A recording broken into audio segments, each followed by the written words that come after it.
Larry and Rick answer any questions that you have. Come on up. Thank you. Questions?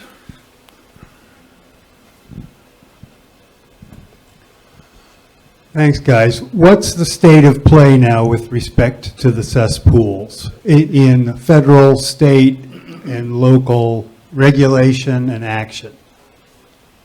Want to take that one?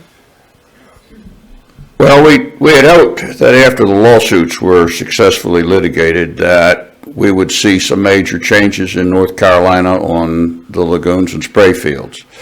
The lawsuits were about nuisance to neighbors, and they collected damages for the suffering that they've had. But our hope was that it would really send a message to Mr. Wan Long in China and the WH Group, who that corporation owns almost all the hogs in North Carolina. Smithfield is nothing more than a wholly owned company of this Chinese corporation. And we had hoped that that would make some changes and we'd benefit. But the fact is that everything that was out there before the cases is still out there. The pollution is still going on, and it will continue to go on for quite some time. I'd like to point out one thing that I think is very, very important. Steve Troxler, the agricultural commissioner, and Senator Tillis were in the film, and they've been all over the news talking about how these farmers in North Carolina are feeding the world, all right, and that these lawsuits are getting in the way of that. That's hogwash. That's a lie, and let me tell you why. In 1915, these hogs that are being raised today, mostly in North Carolina and Iowa and a couple other states, they were spread out all over the country in small lots being raised by true traditional family farmers. Back then in 1915, there were 60 million hogs in the in the United States, 60 million. Today, over 100 years later, there are only 70 million hogs in the U.S. inventory. About 10 million more. But here's the real thing about it. This industry claims that they are needed as an industrial producer of hogs in order to supply the market. That's hogwash. They don't need that. What they have done is they have put family farmers all across America out of work. They have taken the animals away from them. They moved them into North Carolina. They've concentrated them in eastern North Carolina, east of I-95, and those hogs are producing more poop every day, as you learned in the film, more than all the people every day in the states of North Carolina, California, New York, Texas, Pennsylvania, New Hampshire, North Dakota. It's insane what's going on out there. It's absolutely insane. So I'm going to let a couple more questions go. At the end, I'd like to tell you what I think is going to be the solution. But before that, we cross that bridge. Let's see if we get some more questions. And again, you saw Commissioner Troxler and Senator Tillis, and I think at one point Commissioner Troxler even talks about the lies that were being told about the industry, and then they both sat there and lied to us. Tom Tillis says that the hog farms were here first, and then the communities. That couldn't be any. And the man sat there and lied on camera. But the problem is people are believing that crap, or to use Rick's term, hogwash. We do strive in everything we do to do nothing more than tell the truth as we see it. Not everybody has to agree with us, but I think that's one of the key differences. And they talk about, these lawsuits putting farmers out of business. Another lie. We weren't suing the hog farmer, but when the hog farmers that were in the trials were found out that there was some issues with nuisance, Smithfield Foods pulled their hogs away from them so that they're no longer growing hogs. It wasn't us, but it's all that public relations crap that gets turned around from the real truth. So that's why this film is so important.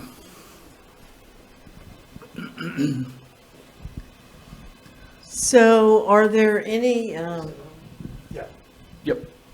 Are there any people in the State House right now, or any people in state government who support what you're doing? Well, let me start on that one, and then you can jump in, Rick. Very few. And the problem is they don't have the power to do anything. There are actually some of our representatives who are hog farmers. You know, two of the, Representative Jimmy Dixon, Senator Brett Jackson, I think, Senator Jackson. Their pockets are so full of money from these industries. And it's not just them, it's other politicians as well. But that goes on up into the federal government as well. As long as this industry is able to control our government with money, you know, it's going to be tough. And we're certainly not in a political climate right now that we're going to see much change.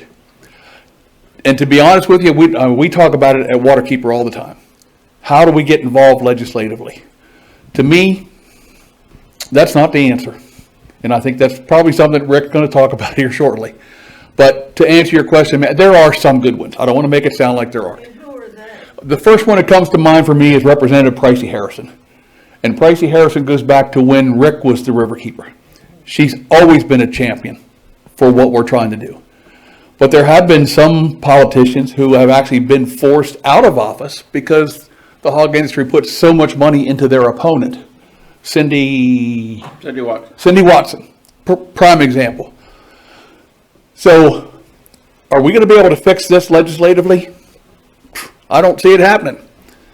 And we're not going to fix it through, you heard it mentioned, this biogas stuff that's going on. And Michael, I'm going to keep you informed of that so you can pass it along. This biogas stuff is a crock. And real briefly, and I'm going to shut up, it's a process. You put a tarp over the lagoon, you collect the methane, you send that methane on to a cleaning station, and then it's put into the pipe with other gases. It does nothing for the rest of the crap that's left on the facility. But they're touting this as being renewable energy, as being green energy. The whole time, our rivers, our streams, our creeks, our groundwater, our air, and our communities are continuing to be polluted. It's a Band-Aid, and it's a lie. Rick? Putting a tarp over a lagoon is like putting a Band-Aid over a cancerous sore. I mean, it's never going to go away that way, and that's basically what the industry's doing. Cory Booker really nails it in the film when he talks about this industry has grown so big and so powerful. And they're not alone. Industry overall is in all different ways is growing very, very powerful. And their money buys the legislature. It does. And it does in North Carolina. We have some good legislators. We do. But if they go after the hog industry, even though they take no money from the hog industry, if they go after them, the hog industry will come back and go after them. And they'll pour their money into their opponent, and they won't be in office anymore. So trying to get a solution to the problem through legislation, that's a zero game for us. Zero game. The industry's going to control that playing field. You know, we pay taxes, and in those taxes, the government gets money to take care of our rivers and streams, right? We expect them to do that, but they can't. Governor Cooper is a good governor. He really is. But he's been able to do absolutely nothing on this issue. And why?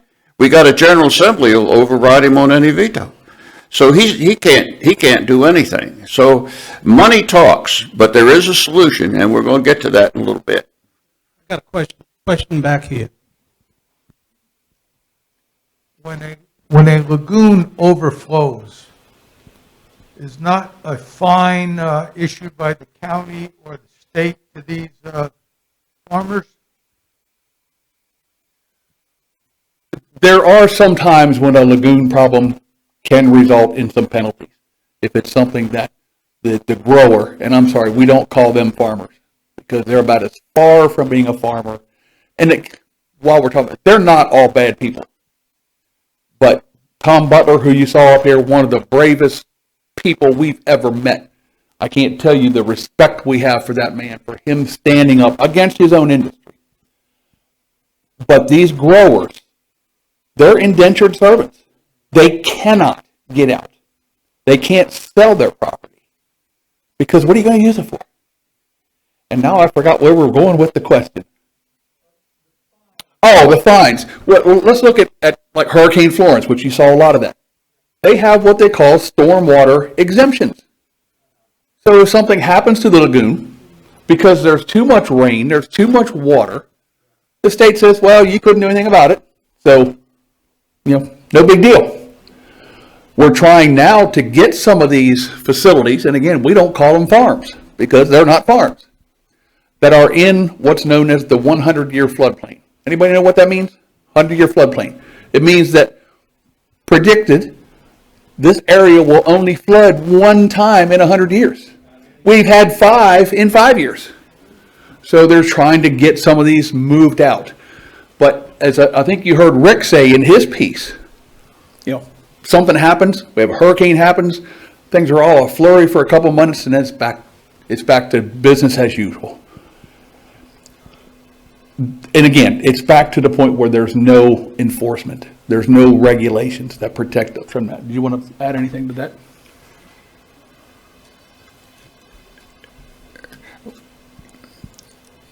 I remember Governor Hunt coming on film or on the news in 1999, September 1999, after Hurricane Floyd. And Hurricane Floyd was the worst hurricane we've had to hit in maybe the history of our state, certainly one of the top ones. And it flooded lagoons and buildings, washed them away and everything else. He went on the news, and I'll never forget it. He went on and he said, we're going to get rid of every one of those swine facilities that was damaged in Hurricane Floyd. 1 week later, he went on news and says, we're going to get rid of all of those swine facilities that were damaged more than 50%. 2 weeks later, he went on the news and said, guess what? None of them were damaged more than 50%. And they all went back in operations. So, it never is going to change. We're going to go storm after storm after storm. The public will get involved, the news will get involved, and in 3 or 4 weeks, everybody's going to forget it. They rebuild the hog houses and the chicken houses, put the animals back in, and they go back in business. And they've done the same thing with the lawsuit. Exactly the same thing. It's the cost of doing business. It's all in money. It's all in money. And as long as they've got the money, they're going to control the regulators, they're going to control the General Assembly, and as I said earlier, at least 3 times now, we're never going to win the battle there. And guess how they get the money? It's because we buy their product. So you saw all these numbers, and these numbers that you see plastered out, they're not actually what the plaintiffs were getting. There's a lot that goes in with that. So if they start running behind the money, they just raise price pork. So from their side of things, they can basically wait us out, which is what they've done. We're nonprofit organizations. We don't have millions of dollars sitting in the bank. They can basically just wait for us. You've been lying to me about that? Oh, actually, we've got $5 million. So, if there's another question, before we get done, we do want to talk about chickens for a little bit too, because that's a big deal. Any other questions? Talk about chickens. Talk about chickens? You want to talk about chickens first? You start. So, you saw a little bit about some of the chicken facilities. In our estimation, the waste now from the poultry industry in North Carolina is at least equal, if not more so, than what we're getting from the hogs. The difference is that the hogs, you can't build any new hog facilities in North Carolina. There's a moratorium. Can't do it. The chicken industry, though, if you're going to have hogs in the hog facilities, they have permits that they're supposed to abide by. So they have a state-issued permit. Do you know what you need to build a chicken barn? You need a building permit from your county government. That's all you need. The state has no idea how many they are, They don't know where they are. We've done, as you saw, Rick and I both would spend a lot of time flying. We're not pilots because our wives said we couldn't do it. Us, along with riverkeepers across the state, in our flights, we're identifying new facilities. We have maps that show poultry facilities. The state has no idea. Let me give you a little bit of a comparison, or a little bit of maybe something to help you visualize this. One chicken produces roughly 4.5 pounds of waste in its lifetime. 60, 61 days, something in that regard, okay? So you saw what some of these facilities look like. If you take one barn now, they have barns now that can hold 35,000 chickens. So you start off, you take 35,000 times 4.5, okay? Then you take that 4.5 times 35,000 and you multiply it by 6, because that's the number of flocks that they can go through one barn in a year. The math is staggering. The amount of waste is staggering. But another major difference is that Rick and I can go to the Division of Water Resources, which regulates the hogs, and say, we want a printout of every hog facility in this district. They'll give us a stack of papers. Owner's name, how many hogs, how many lagoons, where they're located, all that stuff. If we go to the Department of Agriculture, which regulates poultry, we would like a printout of every one of these things. They'll tell us go pound sand. There's actually a state statute that says none of us can gain access to what's going on in the poultry industry. And as you saw, and I think Rick alluded to it in the film or so, it jumps. And don't think there's not another flu coming, because there's already another avian flu out there. But don't think it's just birds or hogs, it's us as well too. The poultry industry has been, no pun intended, flying under the radar for a long time. I think we used to be number 3 in chicken production. If we're not number 1 by now, then we're not doing the math correctly. Anything on poultry? What can we do? What can we do about the poultry and the swine? That's right. Well, maybe it's time to talk about the solution. Okay. The industry depends on an awful lot of expense to get an animal through slaughter into the meat market, into our Walmarts and our Harris Teeters. First of all, they have to grow the plants, and all the fuel that goes into that, and the plants grow. We could eat the plants, but no, we don't eat the plants. Some we do, but most of the plants then go to raising animals. Well, there's all that energy and all that expense now involved in raising the animal to get the meat to the market. We could have put the plant there in the first place and not had the meat, and we'd have saved ourselves an awful lot of money. We'd have saved ourselves an awful lot of our environment. It would have been a pretty good thing. That's what vegetarians say, and they've got a good point there. Today, you can go to some of the fast food markets or chains like Burger King, and you can get a plant-based hamburger, all right?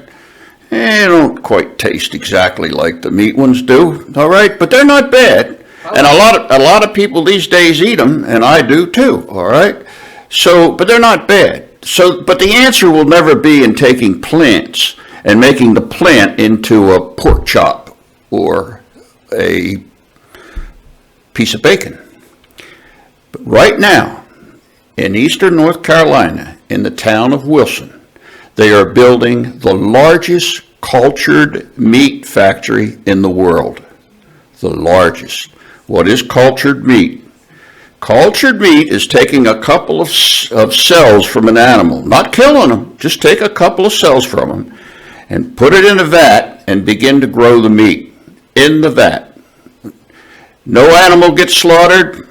This cell process works, turns into a pork chop, turns into a piece of chicken, turns into beef, turn into a steak. They can make whatever they want. They can grow body parts. They can grow any kind of meat. when it gets to the point where cultured meat is being produced that is safe, and this has already been approved by the U.S. government for them to go on and produce it, so they think it's safe. But it's got to be safe, it's got to taste good, and it's got to be cheaper in the marketplace. Once that happens, and in my opinion, that's going to happen in 1, 2, 3, 4, 5 years. Once that happens, because all over the world they're building these places now, in China, Israel, here in the United States. The biggest one, again, is in Wilson. It's being under construction right now. These industrial producers in North Carolina who are growing these hogs are going down. There's nothing they can do with those buildings. They're not going to be raising chickens. They're not going to be raising hogs because they won't have a market for them. Likely, the production of real meat, if you want to call it that, for people who demand it, will probably go back to the small family farmer. And the rest of it will be produced in cultured meat. I think it can happen in as little as 5 years. There are some stumbling blocks along the way. Maybe we won't get there quite that fast. But I do not believe that this industry has a future for slaughtering animals. It's too expensive to grow the plants to feed the animals to get the meat to the market. It's much easier to take nutrients, put it in a vat with cells that grow the meat and grow it right there in the factory. So that's what I think is coming. We'll never solve it in the General Assembly. Regulators will never enforce the law because they can't. And the courts will award judgments, but it'll always end up with money damages to big corporations who can afford it. So the real answer to this thing is really coming in the science. That's my feeling. And if you don't think the industry is worried about what Rick just talked about, That's a good point. guess who some of the major investors are in this process? Smithfield Foods, Tyson Foods, Purdue, Sanderson Farms, Cargill. They're seeing the writing on the wall. They're seeing, wow, this could impact our income, so let's get in and get a piece of that to start with. So they are the very investors in the kind of process that Rick's talking about.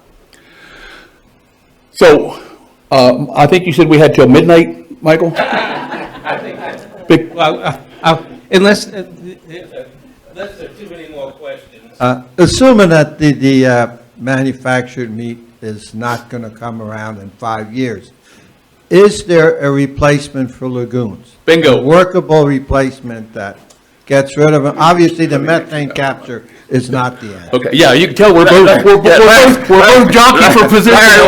Get in a position. Hog waste is the same as human waste. Bingo. It's almost identical to what we produce every day and flush down the toilet. We learned a long time ago as people that if you're going to put people in a city, if they're out in the country, they can have an outhouse. But if you're going to move them into a city, you got to build a multi-million-dollar wastewater treatment plant like the one we got right here in Newburgh, all right? Because otherwise, we're going to poison our environment and people are going to get sick, all right? The same technology that we use to treat our waste is the same technology that they should be using to treat their waste.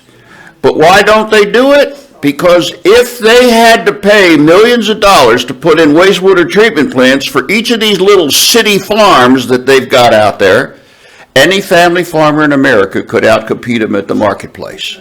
So the answer is they need lagoons and spray fields, and they need to be dumping their waste in our Neuse River and sending their ammonia from Duplin County all the way over to Newbern every summer because we're in the watershed, and let it come down into our river and kill our fish. That's exactly what's happening. So that's the answer to that. You got anything more to say? Get it. That technology has been available since the 2000s. Dr. Mike, what's his, Williams. Mike Williams, NC State University. Since when am I able to remember stuff? I don't know, man. Something's going on here. Smithfield Foods paid for the research to come up with these systems.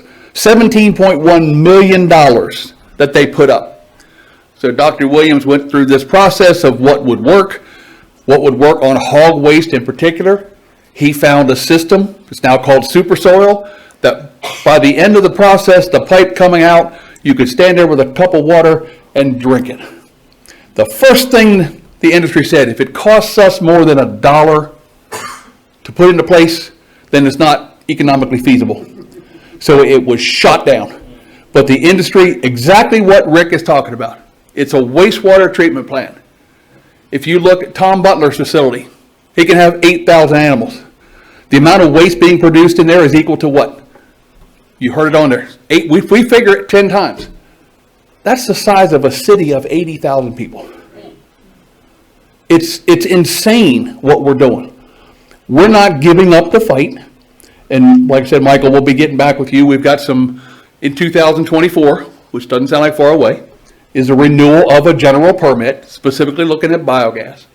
So there's a lot of things going on. Senator Cory Booker is going to reintroduce, it's called the Farm System Reform Act. It's not perfect. There are parts of it that are going to get shot to the moon.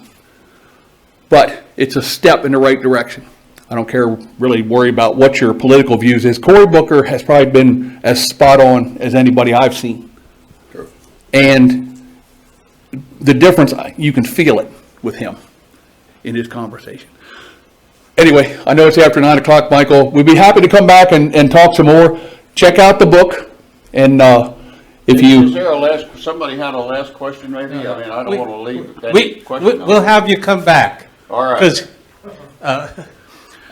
Larry has come back several times, and Naima has been talked with us too. Well, real quick, if you have other groups that you're part of that you think would want to see this, let us know. You'll get with Michael, he can get with me, or me directly. We'll set up the... Thank you for what you do. Yeah, Thank you for being here. Thank you so much. And of course,